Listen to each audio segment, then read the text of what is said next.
Krishna జలాలపై Telangana CM Revanth Reddy వ్యాఖ్యలు సరికావన్నారు AP మంత్రి Ambati Rambabu. Nagarjuna Sagar project రెండు రాష్ట్రాలకు సంబంధించింది. ప్రాజెక్టులో అప్పగించబోమని అసెంబ్లీలో తీర్మానం చేయటం సరికాదని తెలిపారు.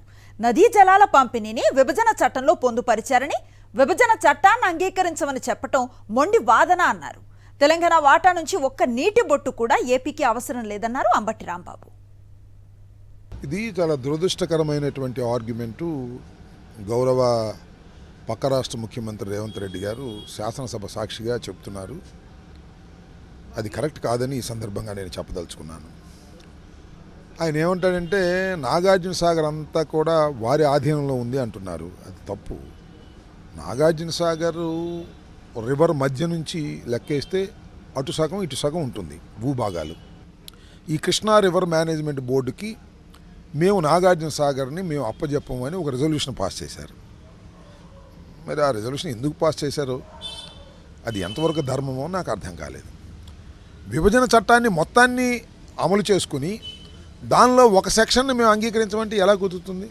రేపు ఆంధ్రప్రదేశ్ శాసనసభ పెట్టి మేము అసలు విభజన చట్టాన్ని అంగీకరించడం అంటే కుదురుతుందా? సో తెలంగాణలో కాంగ్రెస్ పార్టీకి లేదా టీఆర్ఎస్ పార్టీకి విభేదాలు ఉంటే ఉండొచ్చు.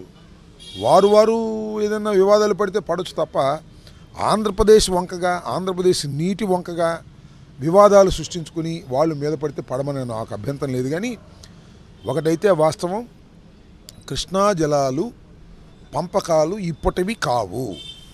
బచావత్ కమిషన్ కృష్ణా జలాలను పంపిణీ చేసింది. ఉభయ రాష్ట్రాలు అంటే అప్పుడు ఉమ్మడి రాష్ట్రానికి 811 ఇచ్చారు, తెలంగాణకి 299 ఇచ్చారు, 512 ఆంధ్రప్రదేశ్కి రాయలసీమకి ఇచ్చారు. ఇది బచావత్ కమిషన్ ఇచ్చింది. దీన్ని ఎవడం డిస్ప్యూట్ చేసే హక్కు ఎవరికి లేదు.